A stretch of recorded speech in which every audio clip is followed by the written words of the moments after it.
Good morning, everyone. It's 10:01, so I think it's time for us to get started. First off, welcome to everybody for our second in our series of membership update calls on critical issues. I'm delighted you're able to join us for this very important presentation by key cybersecurity experts from the Pillsbury law firm. I think you'll find this a very beneficial exchange. Joining me from Pillsbury and moderating the panel is Deborah Thorne-Peden. Deb is someone I've known, I hate to say how long I've known Deb. Just a few decades, Mo. Many decades, yes, we'll put it that way. She co-leads the cybersecurity practice out of the LA office there for Pillsbury. Joining her will be Cassandra or Cassie Lynchner, who will be joining us from the East Coast, as well as Brian Finch, who will be joining us from the East Coast. There are slides that we will go through, and we'll make those available to you. We're also recording this session. You may know that, in fact, you should be encouraged to ask questions during the presentation. You can do so either by asking the question, unmuting yourself and asking the question, and or placing the question in the chat box. And I'll be monitoring that throughout the program to make sure that we get all of your questions answered. But during the program, I ask, in consideration of the presentation, that you presently put your mics on mute. And please join me in recognizing and acknowledging our CEO, Stephen Andrews, who has joined us. Steve? Hi, everybody. Thank you for joining, and thank you, Maureen. All right. Without further ado, let's go ahead and kick it off. Deb, I want to turn it over to you for introduction of your esteemed colleagues. Okay. Well, thank you very much, everyone. We're very honored to have been asked to participate in this morning's webinar. We're hopeful that you'll find it pretty interesting and exciting. We've got Brian Finch today, who's one of the nation's experts in terms of the Safety Act, which you may not have heard of before, but is sort of an interesting program in conjunction with the federal government that actually can give some cybersecurity protections under certain circumstances, which is why we're having Brian talk about that. And then we're also going to have Cassie Lynchner also speak about SolarWinds and get you up to date in terms of some of those events and where things stand. I'm Deb Thorne-Peden. I spent 10 years in-house at a bank before I went over to a law firm, which is where I met Mo all those many decades ago. And I'll be moderating some of the questions, but really from that, I'll sort of leave it to Cassie and Brian. And Cassie and Brian, I will let you guys, or I will ask both of you just to give like a 1-minute background on each of you, because you certainly have some interesting backgrounds as well. So Cassie, do you want to start? Cassie?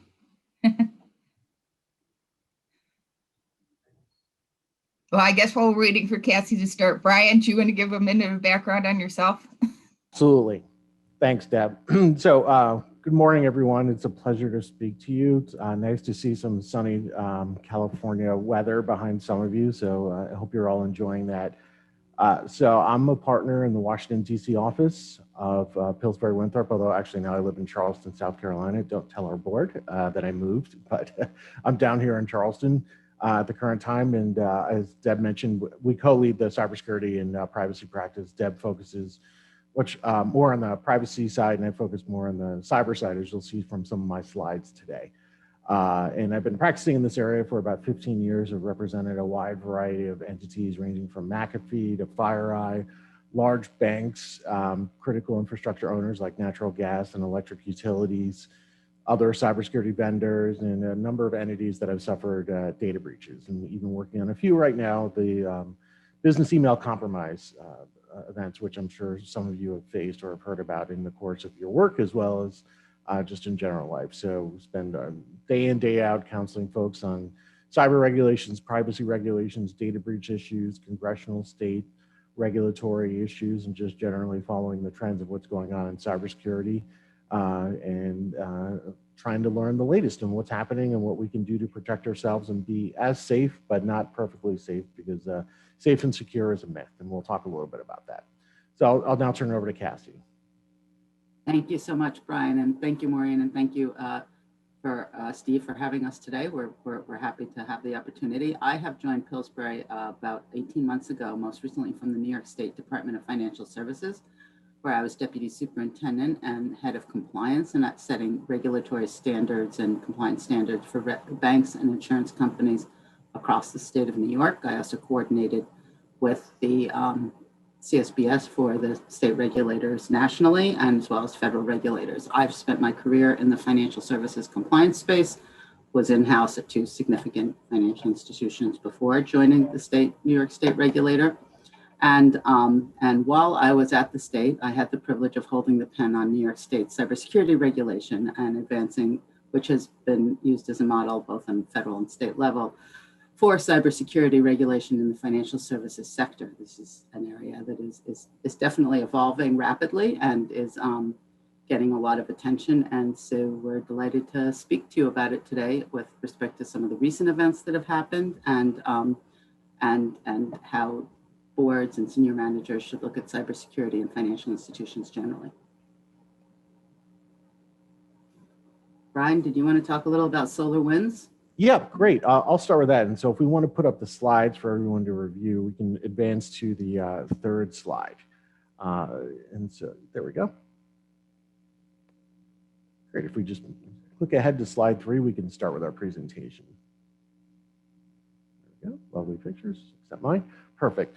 So what I wanted to start chatting about today was the SolarWinds hack, which undoubtedly most of you have heard about. It was really dominating the news. One of the 2 stories dominating the news between that and the Capitol insurrection. And now with Texas, I'd say it's one of the 3 stories dominating the news, really a third at this point though. But what SolarWinds effectively reminded us is that foreign hackers did not take the pandemic off. They were working from home just like everybody else. And in fact, they were more active than anyone realized or imagined. And that all came to a head in December when one of our clients, FireEye, announced that it had been hacked by the Russian government. And this was really, it was a surprise to a lot of folks, but not necessarily a huge surprise to some. Really, as you all recall, it just happened last year, is that there was a tremendous amount of attention being paid to election security. And with good reason. We knew that the Chinese, the Russians, and others might want to interfere with the 2020 presidential election, throw it one way or the other. And there were concerns about voting machines, disinformation campaigns, et cetera. And so a lot of the attention on the government side was focused on securing that election. And as it turns out, if we go to the next slide, this was a little bit of what the Russians call maskirovka, their misdirection. And as we've discovered through initially FireEye and some others, and now we are seeing with respect to the US government information that's coming out that it was the Russian version of the CIA, in this case, what they call the SVR. I wasn't a Russian major, so I won't bother trying to pronounce that. But the SVR had engaged in about a year-long campaign against American companies. And what had happened in this particular case is that the initial threat vector that was detected was a compromised software update through a company called SolarWinds, which is a back office support software that lots of companies have used through the years to support their systems. And the Russians very cleverly, and that's in quotes, of course, were able to compromise that SolarWinds company first, insert some malware into the update, and then when all these computers, which are used in systems that were using SolarWinds, which included a lot of US government systems as well as companies in critical infrastructure, downloaded that update, they unknowingly also updated with malware in it. And that led to the compromise. The malware itself just allowed access to a system. And then the Russians were able to move throughout systems and try to penetrate other folders and servers, et cetera, inside computers. What's been interesting, however, is that like every other story, as we get deeper into it, we discover more layers. And the Department of Homeland Security, specifically the component that leads cybersecurity, what's called CISA, Cybersecurity Infrastructure Security Agency, and their leader, Brandon Wales, said in an interview, with the Wall Street Journal that the Russians, this adversary has been creative, and it's absolutely correct that this campaign should not be thought of as the SolarWinds campaign. That's really interesting because what Brandon is saying, Brandon is one of my oldest friends in Washington, so I know he's not one to suffer fools lightly and misdirect anyone. He's really very on point, very precise. And what he's been saying here is that as they've investigated more into this hack, they discovered that this compromised update from SolarWinds was just one of many tools that the Russians had used in order to penetrate into systems. They used password stuffing, which is when they use collected passwords and try any number of different combinations in order to get into a system. Incorrect cloud configurations, meaning that when systems are moved to the cloud, there are certain settings that were incorrectly set, allowing hackers easier access to cloud-based systems and more. And really what's the most important point here is that the Russians and others weren't just using one tactic. It wasn't a single point of failure.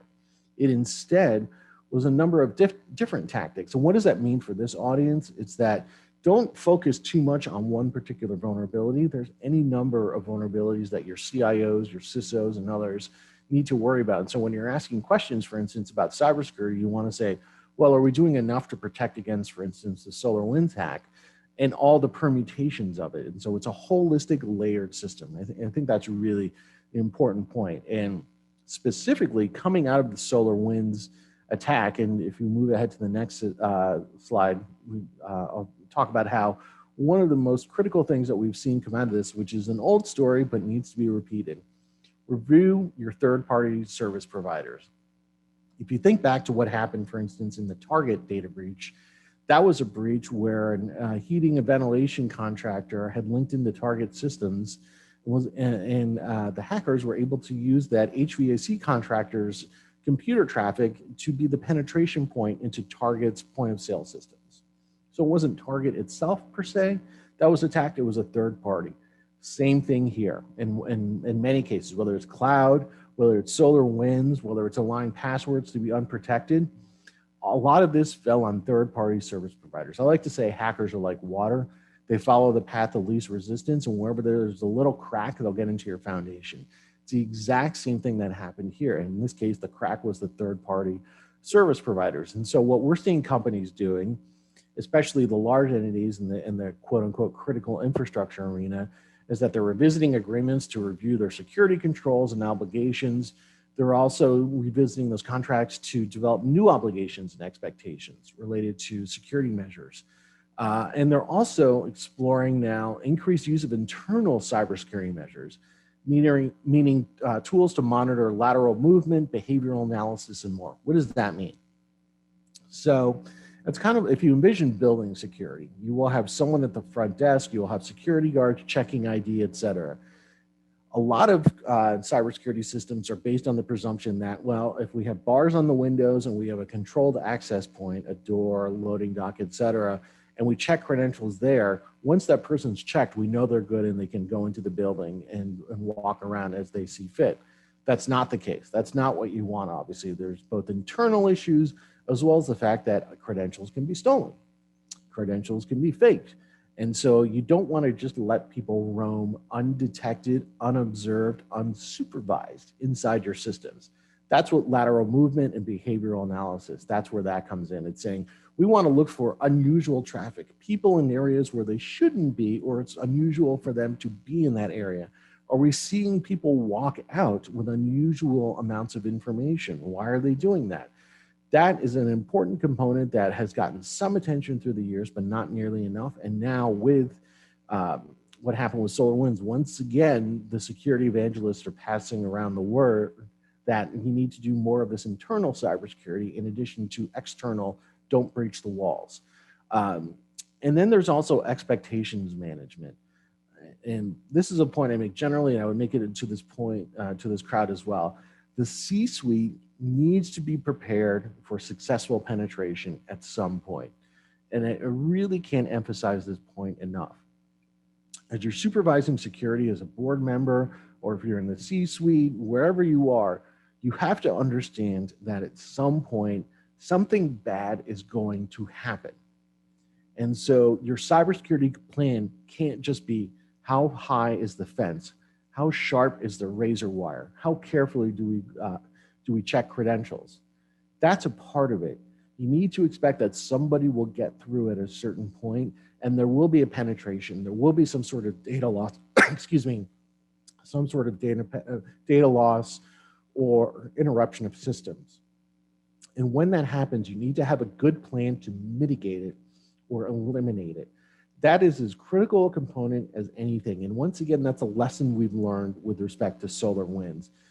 It's not necessarily so bad that the Russians were able to penetrate systems. It's not a good thing that it took the US government 9 months, much less that it took an outside security vendor 9 months to determine that this hack was going on. And that's not to say FireEye delayed. What I'm saying is that it should be that the US government is picking these things up when it's their own systems rather than an external security provider. And that's a point I would urge everybody to remember, is that there is no such thing as secure. There's only as secure as possible or more secure than we otherwise would be. And if you have that right attitude, that'll help you put everything into context when there is a cybersecurity event. You won't get fear of people notifying right away. It should be, okay, it happened, now let's deal with the situation. And just very quickly on the next slide, I want to remind one other thing too, that because I think this is a very important point with respect to a SolarWinds type of event, is that that event was obviously very focused on the U.S. government. Most of the victims were inside the U.S. government or government contractors. Well, what you have to remember is that the definition of government contractor is expanding dramatically. And really the most interesting example is that the Defense Department is implementing something known as the Cybersecurity Maturity Model Certification Framework, CMMC. You can't be in the government without creating a complicated acronym. And in this complicated acronym, the CMMC framework is a contractual obligation that any entity, whether a prime, a sub, or another vendor, is doing business with the US government directly or indirectly and holds controlled unclassified information. You have to maintain a set level of cybersecurity. That level of cybersecurity will be determined by contract. It's one of 5 tiers, 1 being the lowest, 5 being the highest. But the important point to remember here is that companies will be audited, and the failure to meet cybersecurity goals could result in termination of that contract. And again, it applies to contractors and their subcontractors, and we're expecting this to expand into the US government writ large, civilian in addition to military, and it may make its way into the private sector as well. But for you all, you may think, well, I'm not a big government contractor. Well, you could be. The DoD itself estimates that there are at least 350,000 entities that have some sort of relationship that will trigger obligations under the CMMC. So one of the things you should walk away with today is to say, are we covered by this? Do we do business with the US government? Do we issue cards to a US government agency, to the Defense Department in particular? Do we have any sort of relationship with a DoD component? Are we lending to companies? Are we doing business with companies where we're in a contractual relationship where they have a relationship with the US government? You need to examine that and make a determination as to whether you are in fact falling under the CMMC. And if so, what your cybersecurity metrics are and requirements are. If you do fall under it, you're gonna have to be audited, and you're gonna have to follow the obligations associated with that audit. And failure to do that can result in some significant penalties. I'm not a Cassandra, believe me. I don't wanna scare anyone. I think this, hopefully this framework will narrow somewhat, and some people may fall out of the framework because it is incredibly broad. But at the same time, that's the way the government is going at this point. And I think it's just a good question to ask, to say, hey, do we actually have to follow this? It's like any other new law or regulation that comes up. Check it out, take a look into it. And if you do need to comply, figure out what those compliance obligations are and move forward with them. So I'll stop there. Brian, And I'll Brian, actually, just a question on that. Where there is a a failure in terms of the contract with the government, I would presume in addition to termination rights that would likely trigger penalties under the contract because it'd be viewed probably as a termination for cause. Is that right? That's correct. There's also opens you up to the possibility of what they call a false claim act, and saying that you claim that you were in compliance, but you actually were not. And so that can result in penalties as well. So actually, can't false claim acts end with treble penalties? Yes. Isn't that one of the, yep. Mm-hmm. You're absolutely right. So again, bringing this up not to scare people and run to your lawyers, et cetera, but you should be asking whether you do fall under this. I mean, it's an important one, and not a lot of people necessarily recognize this. They think it's an issue for the Boeings and the Raytheons of the world, et cetera, but it has a very wide impact and something everybody should be paying attention to. And I would add, including financial services companies, and I have represented financial services companies that first became aware of flow down obligations under government contracting rules when the government showed up to audit them, because Right. they actually hadn't sort of previously realized that they had been subject, and not just for cyber, for affirmative action rules. I mean, there are a series of flow down obligations under government contractor rules that do come into play when it comes to financial services, and the government will enforce them against the big bank. And in addition to the government contract rules, there's obviously also the financial services regulatory rules. So there's lots of things to be weaving through here, and this isn't an area anymore in which it used to be, and actually, honestly, not that long ago, that cybersecurity was an area, and if we could move to slide 7, that cybersecurity was an area that was generally left to the IT department. And that, the IT people who are really clearly the best technical experts in this area were the people who were in charge, and they made the decisions and they did those things. And when I got to the New York State Department of Financial Services, which was 2016, that was pretty much the state of play, and that's not that long ago. Generally speaking, there wasn't regulations that specifically outlined particular compliance steps. And generally speaking, literally, New York had done a survey of banks and insurance companies in the state of New York and said, what's going on cyber? What have you been doing? And the largest and most important point that was made to the state of New York in this regard from the IT departments was, we need senior level engagement. We need the senior managers. We need the CEO. We need the board. We need them to understand what we're doing. We need them to give us budget. We need them to give us direction. And regulators heard that very loudly. And when you now go to the New York State and the regulatory expectations here, I'm just going to add that are across at this point the gamut. The financial services regulators have regulations out there. The SEC has regulations out there, and senior level engagement, tone from the top, is the first talking point on every single one of them. That there is an expectation that IT is no longer in charge of cyber. Certainly, they are in charge of the technical specifications, but just like every other aspect of financial services planning, the tone from the top is expected to be directing employees to understand what's going on, to ask the right questions, to make sure that the budgets are being considered, to make sure that there are reports to the board as to how is cybersecurity going? What's happening? Where are flaws? Where are risks? Tell me, and the DFS regulation specifically requires a written report to the board from the Chief Information Security Officer every single year. Constant discussion, analysis, understanding, and asking the right questions. And with that, I'd like to try to make sure that we also invite you all to ask questions in this session. This is, Brian and I both want to make this interactive. If there's questions, raise your hand, unmute your mics, put it in the chat box, because asking questions is sort of the first thing you can do to understanding cyber. And that's how we learn, we ask questions. Next point for companies is communication. Again, cybersecurity isn't something that happens, strictly speaking, in IT. The board, the senior management need to know, every employee needs to know. The weakest link in a cybersecurity program is the space between a user's finger and the keyboard.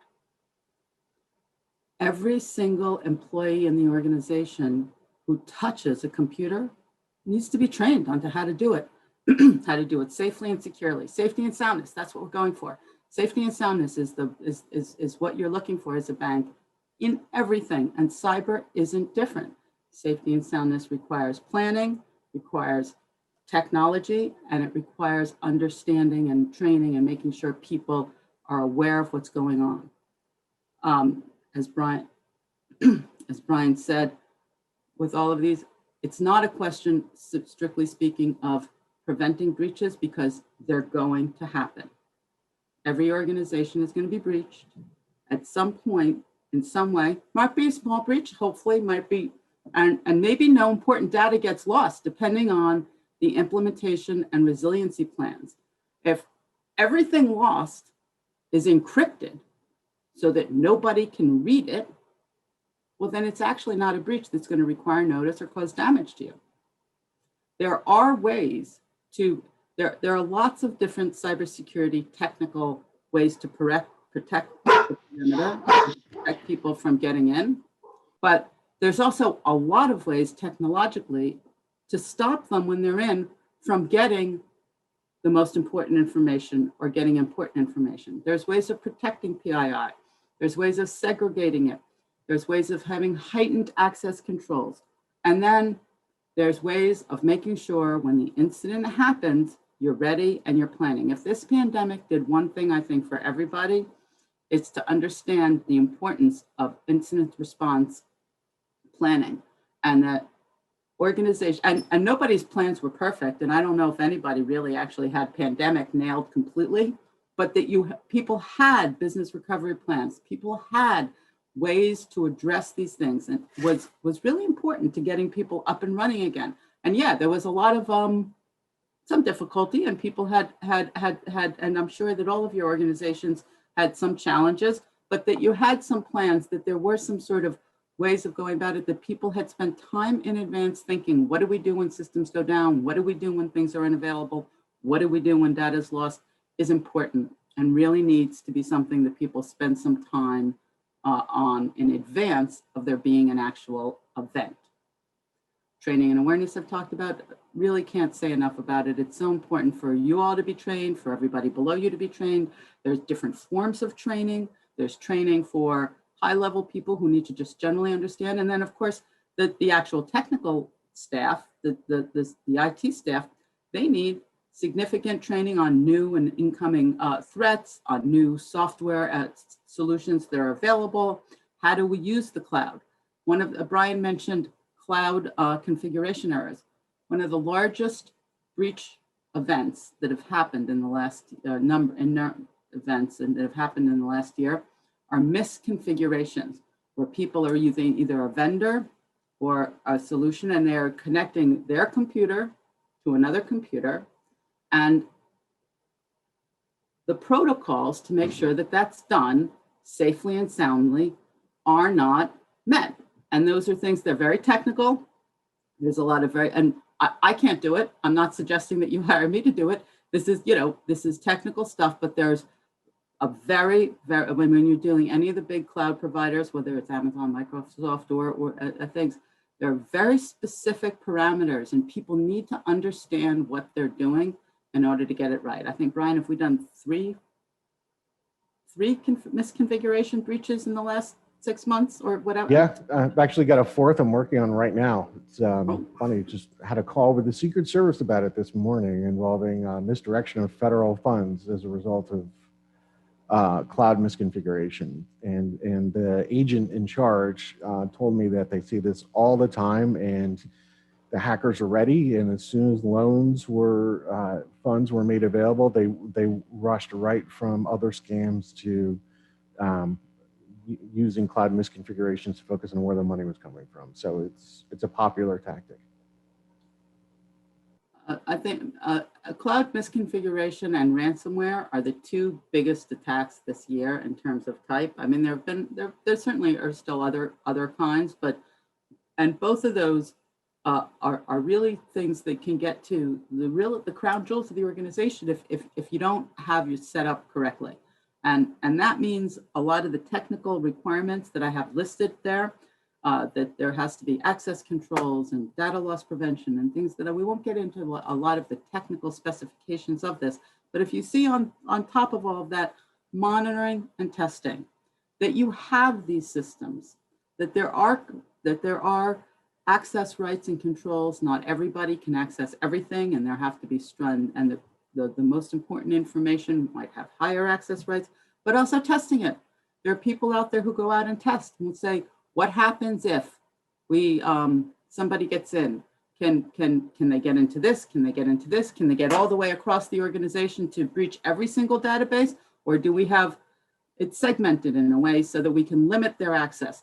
Once they get in, is everything that's important encrypted such that if they get it, it's just mishmash? Are our encryption keys properly stored so that they're not released with the data if the data is breached? All of these things can be tested, monitored, monitoring and testing and logs to figure out what's going on, how long has it been going on, how do we test it, and then how do we improve it? Because that's what all of those things ultimately do. Like every other thing in your organization, you have a circle where you say, we build a system, we test the system, we improve the system. And a constant circle of improvement, asking questions to try to get that right, is what we should be doing with cybersecurity, just like with financial controls. You are constantly looking to evolve and improve the way you hold people's money so that we're doing it safely and securely. Same thing with systems and technology. Data loss prevention programs are programs in which they watch and see when data is leaving your system. And so if there's a great big spike or event, they can see that and they will find out that, and that's usually how ransomware is detected. There'll be some sort of big exfiltration or some sort of big data movement. And those sorts of programs can find that and detect that before you get the ransom note. Mobile security, privacy, and encryption requirements, they're very specific rules. These are very detailed rules.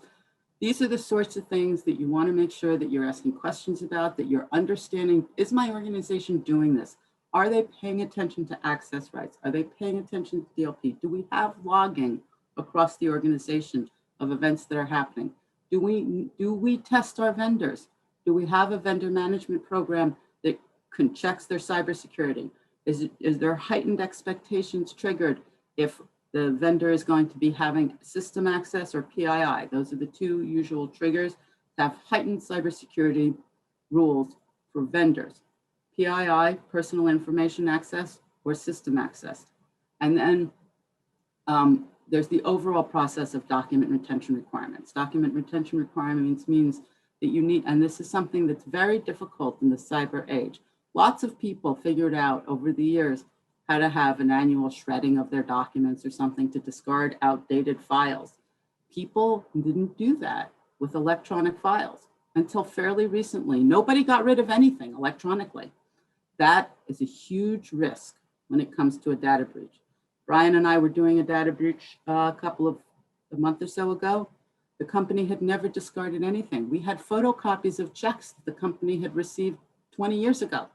They have PII on them, and the person could still have the same bank account. This is not useful information anymore, and it's just easy to store in some respects electronically, but the fact that it's easy to store doesn't mean it should be stored. An effort should be maintained to make sure that there's data mapping understanding across the financial organization's platform. Where do we have sensitive data, and are we getting rid of it when we don't need it anymore? Because every piece of personal and identifiable information on a human being you have that is no longer a customer and is unlikely to become a customer is just a risk for your organization. Yeah, and Cassie, I would just add to that really quick, whether we're talking about CMMC or some of the other regulatory or statutory frameworks that are out there, this assured destruction is actually a component of those regulations and requirements, that destruction of data, whether it's affirmatively asked for, like under the CCPA, or just generally speaking, there are plenty of regulatory expectations that data will be destroyed after a certain amount of time. So it's It's not only a good business practice, it may well be one required under law or contract. Indeed. And actually, if we could go to the next slide, I think it is required under every one of the laws that is indicated on the next slide. In this area and on slide, there we go. In this area, there are a lot of laws. For financial institutions on federal level, there's Gramm-Leach-Bliley, which is the Privacy Act and the Safeguard Rule. They've existed for a while. They are actually built on almost constantly, and there's exams that happen on a federal level. New York State Department of Financial Services Part 500 cybersecurity regulation. There are also state level data security rules under 50 states that are changing rapidly, and many of which also have cybersecurity requirements in addition to privacy data protection requirements. GDPR as a cybersecurity requirement and has breach reporting. CCPA has a cybersecurity requirement. Rhode Island privacy law has a cybersecurity requirement. Many of these, the data privacy laws also have a cybersecurity requirement. They all come with supervisory expectations and reporting obligations. Deb, did you want to say something about the privacy laws? Yeah, the only thing I wanted to mention is in California, particularly if there's a data breach and the information is not encrypted, it opens it up for a private right of action against a financial institution. And for the CCPA, which generally has an exemption for Gramm-Leach-Bliley, that exemption disappears in the event of a data breach where the information was not encrypted. So that certainly is sort of putting a different new level of risk on banks, particularly. I just wanted to mention that. And there are both new laws in existence on, CCPA was a great big new privacy law that followed GDPR. There are similar ones that are actually Virginia just passed one, New York is contemplating one, Washington State is contemplating one. I would strongly suspect that by the end of this legislative session this year, we see at least 2 more.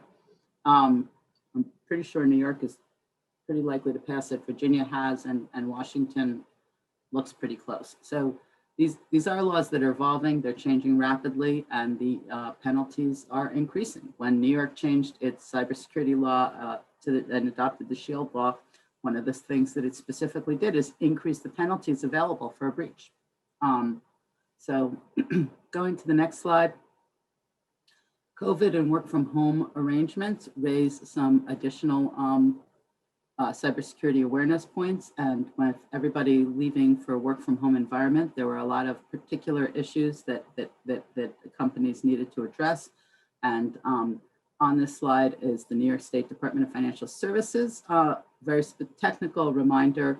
There have also been reminders put out by vendors, the reminders put out by FinCEN that cyber breaches and cyber attacks are suspicious events for which banks should be filing SARS, where it's an actual criminal, and should be paying attention to making sure that all of the new arrangements that are being done to accommodate work from home are being done properly, because working from home, one does have to actually establish new connections, and one has to make sure that the connections are secure.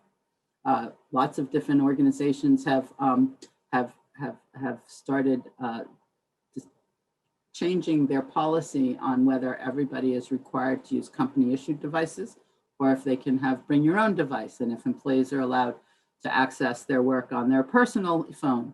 Those things all should be thought about, should be planned for, and the cybersecurity for the options that are adopted need to be thought through.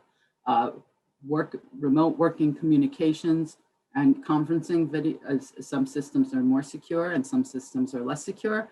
There's been a lot of attention paid to that, and I think a lot of the conferencing services have actually done a lot to improve their capacities. I talked already about data loss prevention programs, but it is important to make sure that one is monitoring that it is being downloaded, whether it's on your employee's home computer that they're using for work or not, because I now might have the ability to access things on my own device.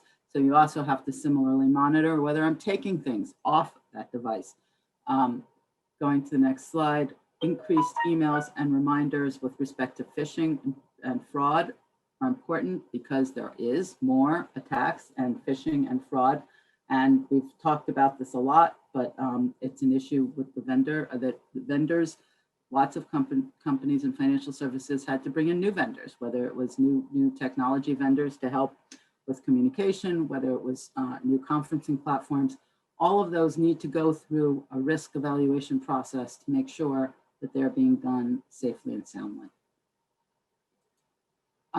I would keep in mind that while there are stepped up requirements, going to the next slide, for financial services companies and banks, all of your customers and all of your vendors will have some cybersecurity requirements. The New York Shield Act is a cybersecurity requirement that applies to every single company that holds data on a single, and I said one, single New York resident, okay? If a company owns any data, personal data on a New York resident, they're subject to the cybersecurity requirements of the Shield Act. And depending on the industry and other things, they may be subject to other things. And so understanding that you have requirements, and for financial services companies, they're generally stepped up requirements, and more than the road paving company or some of the other companies, but all of your customers will have some cybersecurity requirements for most industries and most places that they operate. And so that's something that is important to have as a dialogue with your customers. You want to make a dialogue with your vendors. Make sure safety and soundness in the cyber is a team effort, okay? We all have to fight the hackers together. Our systems are connected, we're working together, and employees on all sides need to be trained, understand, and be given the right resources and tools to defend themselves. With that, I think I'm going to pause for a moment to see if there's any questions there. And if there's, because we're going to move off of the general cyber to talk a little bit about the Safety Act and a particular federal program. Do we have questions that?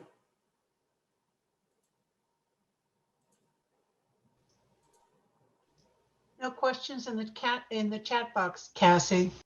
Thank you, Maureen. Well, if at any time people want, please do weigh in. Brian, you want to talk about the Safety Act? Gladly. So if we move ahead to slide 13 and then 14, we're actually will be slide 12. There we go. Now, so the Safety Act. If we just move ahead to the next slide, the Safety Act is a law that probably not a lot of people have heard of, particularly in the cybersecurity context. If you had heard of it, you may have heard of it actually in the context of the terrible shooting at the Country Music Festival in Las Vegas a few years ago, where it was being used as a way to potentially minimize some of the personal injury litigation associated with that terrible firearms event.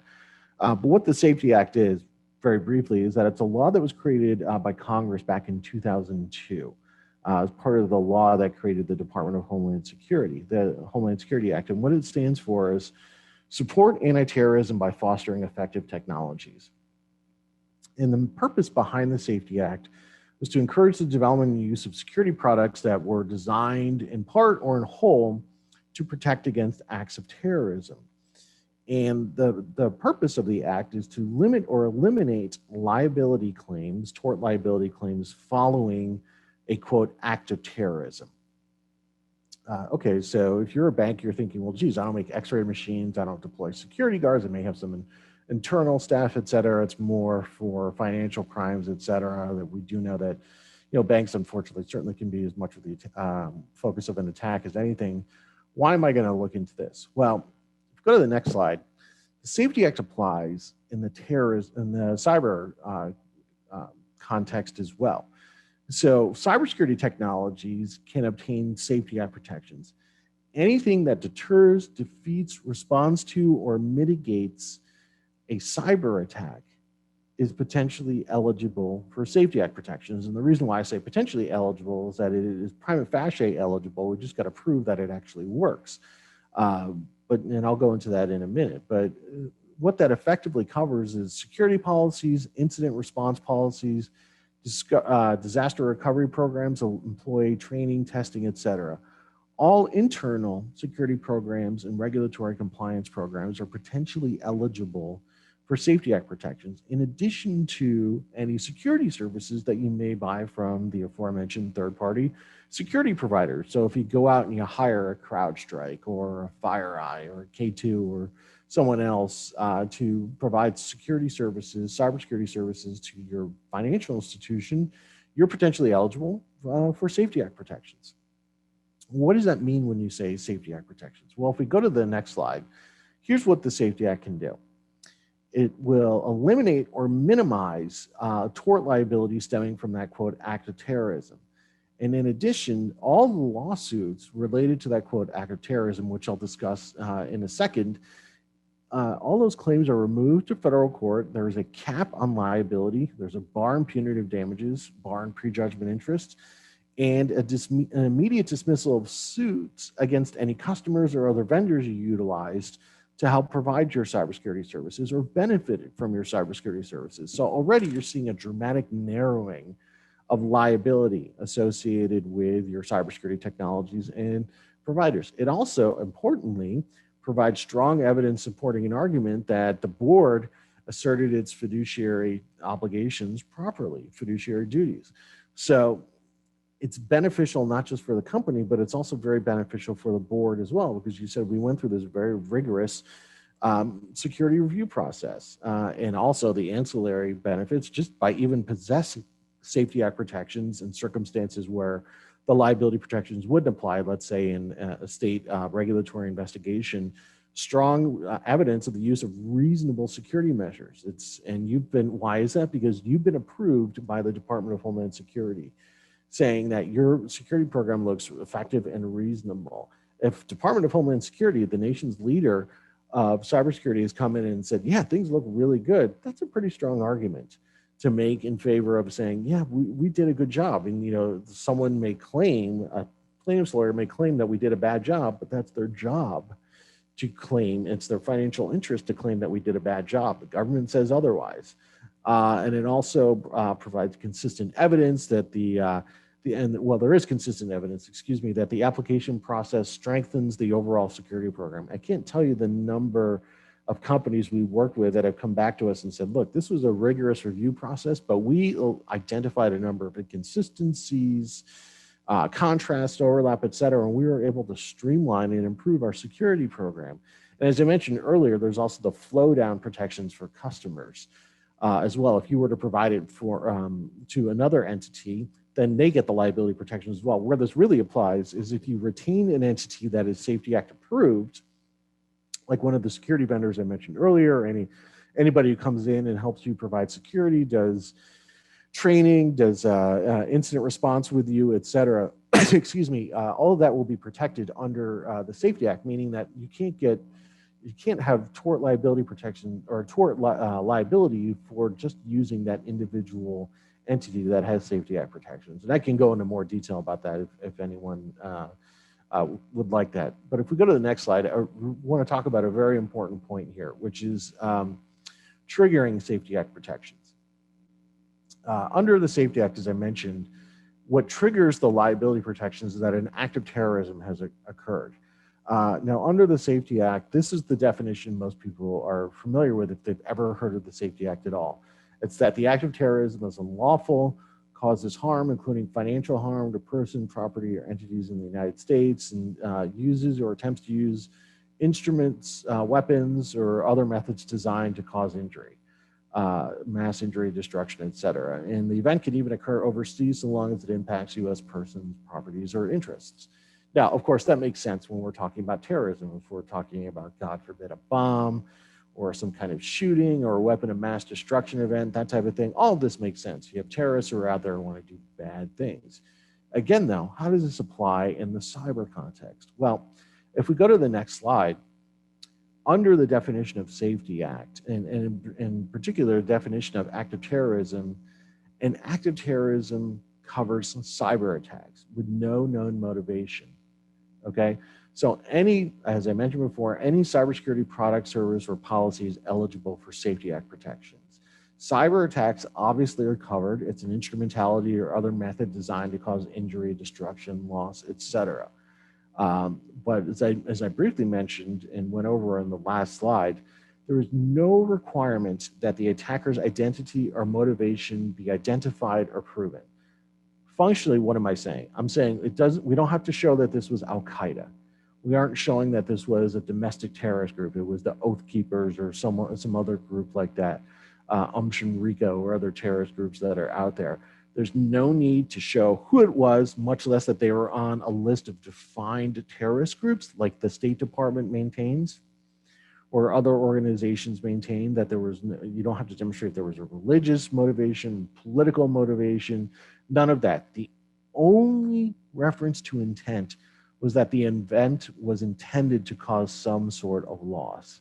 And the act there will speak for itself. Unless it was an accident, and accidents can result in loss, it's presumptively going to be an act of terrorism. The Secretary of Homeland Security has to affirmatively make that final decision and issue a statement saying that the event was an act of terrorism, but there is nothing in the definition, nothing in the legislative history and nothing in the statute or regulation that would imply that this is only limited to the quote unquote, stereotypical terrorist event. It can absolutely apply to cyber attacks. And we know that any cyber attack could potentially trigger it. We know that it applies to cybersecurity protections because a number of vendors have received Safety Act protections through the years. And we've seen it with large security vendors. We've seen it with critical infrastructure owners and operators. We've seen incident planning companies, support companies, et cetera. All of them have received Safety Act protections. So we know already that there is a template, and it's proven that cybersecurity companies, whether providing services externally or internally, can obtain these protections. What I also wanted to cover for a second here as well is that there is a link between Safety Act and insurance. And if we go to the next slide, so a lot of times when we talk to folks or we get inquiries about, well, how can we manage our cybersecurity risks? People will talk about cyber insurance. Now, of course, we could have a whole other webinar, if not series of webinars, talking about cyber insurance. And let me just stipulate from the beginning that cyber insurance is important, it's valuable, and it's absolutely something every entity should be looking into because of how it can reimburse you for losses associated with cyber attacks. But if you look at the left side of this page, what does the Safety Act give you? It gives you jurisdictional defenses. Like I mentioned, exclusive federal jurisdiction, bar on punitive damages, bar on prejudgment interest, a cap or potential elimination of third-party damages liability, and the government review of security. Insurance, on the other hand, provides, the reimbursement for damages, but there's no cap on those damages. There's a cap on how much you can get reimbursed, but no cap on the actual damages that can be imposed on you. There's no jurisdictional defenses. There's no government determination about the effectiveness or the quality of your security plans and technologies. There certainly is less certainty as to coverage. We see litigation every day about whether an insurance policy applies. And some of you may know about our great insurance recovery practice, for instance. There's a reason why they're so big and successful at Pillsbury is because a lot of people have to sue to get insurance coverage. Now, where the two can come together is that if you tie Safety Act to insurance premiums, or to insurance policies, it can reduce the premiums. What I mean there, and emphasis on can.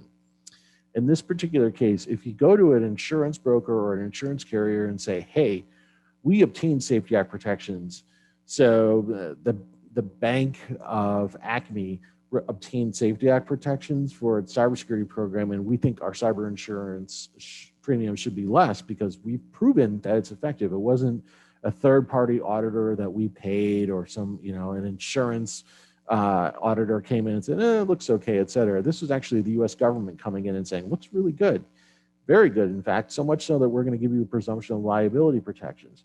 You should be considered a lower risk to insurance carriers. And as a result, we have definitely seen, not in every case, but we certainly have seen a number of instances where insurance premiums related to cyber claims have decreased as a result of holding Safety Act protection. So it's certainly something that one should think about exploring in this particular context. And if we go to the next slide, I'll give you the 10-cent tour of how you can utilize the Safety Act and some of the critical questions we normally get for companies that are thinking about this process. First and foremost, is there any cost for filing a Safety Act application? No. There is no filing fee with the Department of Homeland Security for reviewing your application. When there's cost, there are the costs of preparing the application and responding to questions from DHS, but you don't have to pay a fee to the Department of Homeland Security, like a premium or anything like that, in order to get liability protections. What is eligible for protections under the Safety Act? Any product, service, or policies, including internal policies that are designed to defend against, respond to, mitigate, or otherwise respond to a cybersecurity event. What are the practical effects of obtaining Safety Act protections? Cap on damages or immunity for damages arising out of or related to that cyber attack. Can you realize the benefits just by purchasing and using Safety Act approved solutions? Absolutely. This is what I was mentioning before. If you buy a firewall, if you buy a lateral movement detection piece of software, if you retain an incident response company that has Safety Act protections, you can't be sued for the flawed work of that entity or saying you contracted with the wrong entity. You should have gone with company A, not company B's firewall, et cetera. Those claims will be out of bounds when the Safety Act is triggered. And does the technology have to completely eliminate or defeat a threat to merit Safety Act protections? Absolutely not. And this is a really important point. If the technology completely defeated threat, what would be the need for Safety Act protections? None in that particular case. I apologize, my dog agrees with me on that point. But in this particular case, again, it doesn't need to completely defeat a threat, because if it did, then you wouldn't need to pursue Safety Act protections. And in this case, it's just that there's a significant material reduction in risk associated with using the particular service or technology. And as a result, you get the benefits, even if you know that this isn't going to get you 100% of the way. So what I want to do here before we close out and open it up for any questions is I just want to quickly give you an example of how the Safety Act could be used to establish reasonable behavior, even in situations where it may not apply. So if we go to the next, actually 2 slides ahead, we can look at a situation here. And this is from a few years ago. The Federal Trade Commission brought a complaint, against OSIS, a maker of internet routers.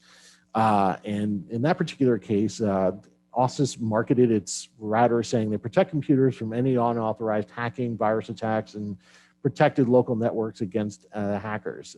But the FTC alleged didn't take reasonable steps to secure its routers, saying, including there were pervasive bugs in the control to change any router security settings without the consumer's knowledge. There were design flaws, and that there were default credentials, the bane of many a hack, where there were default credentials like admin, and the password was admin, password, et cetera. And in that particular case, the router maker was forced to sign a consent agreement. Well, let's imagine a scenario, though, where the Department of Homeland Security had come in and reviewed all that and determined that even with those alleged problems, bugs, et cetera, the routers were still, in fact, effective and safe for use and had adequate quality control for security purposes, so much so that they were considered a Safety Act eligible technology. In this particular case, if we go to the next slide, what you would show is that, in this case, the pervasive security bugs in the router's control panel, allegations of that is that in the case of the Safety Act, they expect flaws, okay? Something is always going to have a flaw. There's always a new version that's coming out to address a vulnerability that was discovered. And in a successful Safety Act application, you're going to include a section, for instance, to say, yeah, we anticipate that. We have a continuous improvement process. We have a software feedback loop that we've installed to identify bugs and prioritize their fixes. Not all fixes are equally made or equally created. Some are higher priority than others. And if you bring that to the Department of Homeland Security and you said, yeah, okay, we see what your process is and we think it's good, when the FTC or another regulator comes to you and says, well, you had bugs, you can come back and say, sure, we did. But DHS actually looked at it and said, you have a good process in place to fix those bugs. And with that, we're still going to give you protections. Next bullet point talks about design flaws that exacerbated these vulnerabilities. Same point. Safety Act doesn't expect perfection. Nobody gets a 100% score on security, whether it's physical or cyber. And once again, so long as there's a feedback loop in place, a continuous improvement process to mitigate those flaws, The technology can still, and many are, deemed effective and useful. Finally, the company set and allowed users to retain the same default login, the admin username and password. And this is an example I like to point out where you say, where policy and economic trade-offs are vetted and cleared by the Department of Homeland Security. It's very simple to come in and say, well, obviously you should have had a very complex password in the beginning, and because of that, your systems were too vulnerable because you didn't have that. Well, speaking from personal experience, I'm supposedly the cybersecurity and technology expert in the house. Good luck getting me to improve the speed of my router, much less installing something that allows the kids to print from their room 5 feet away, much less 20 feet away, that type of thing. It's difficult. Not all these directions are clear. There's lots of issues, et cetera. Not everyone is an IT expert. Even our IT experts have difficulty sometimes figuring these things out. And if every device was made even more secure and had complex security built into it, its functionality would be lost.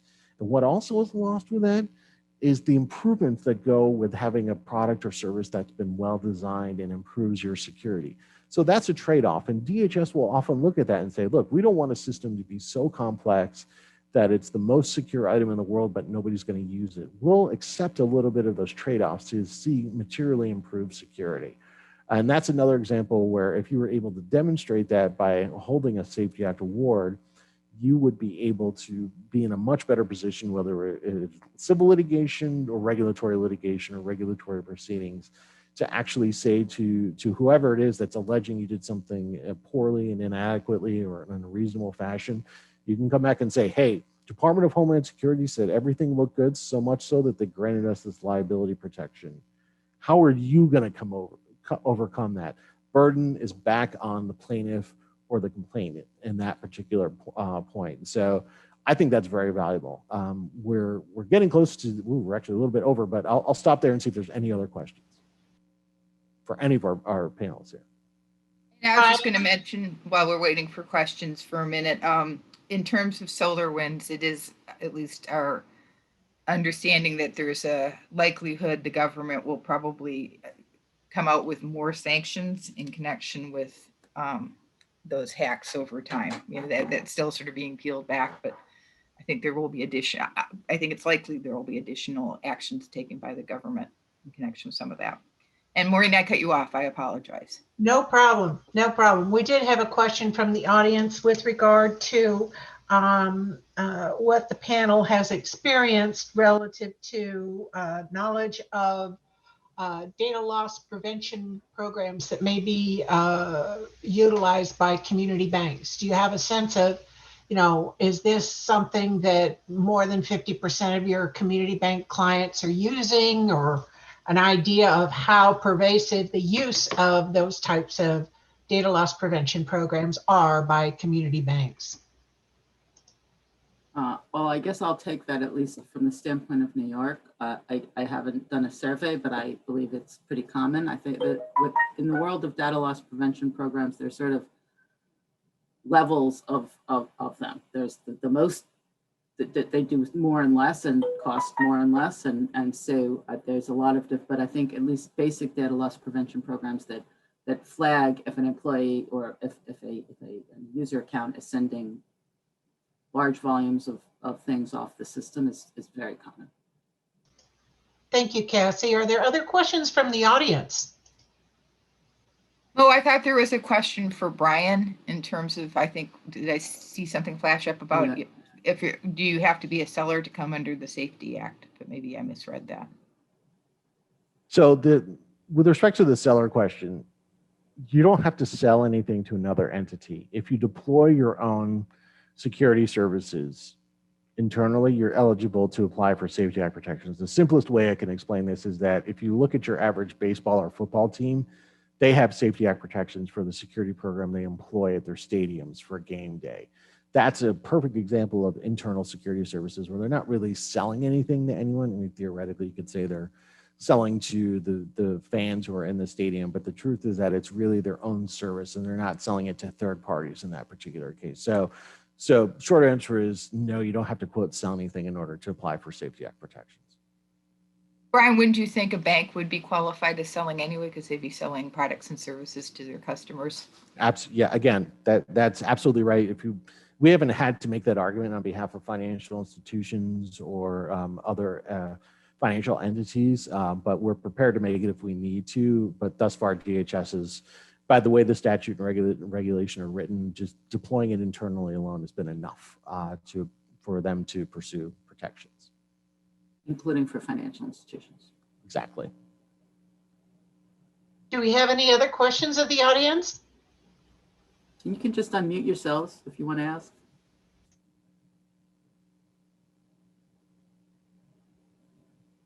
Well, on behalf of Western Bankers Association and all of our bankers here on the call, I want to thank our esteemed panel for an excellent presentation. I certainly walked away with a lot of notes that I hope to be able to do some further work on, a lot of takeaways, and very much appreciate all of the very timely information that you gave us, not the least of which is the application of the Safety Act. Thank you so much, Deborah and Brian and Cassie, and thanks to all of our audience for participating in today's membership update call.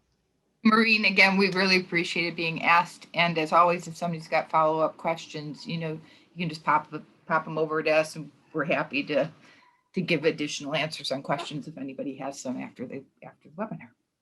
Thank you. And our CEO, Steve Andrews, who is on the call still, will offer his final concluding remarks. Well, I just want to thank everybody for joining us, and Maureen, all the effort you put into this, and Pillsbury. We certainly appreciate the relationship. So thanks for sharing today with our members. Everybody have a great day. Thank you. Thank you. Bye-bye. Take care.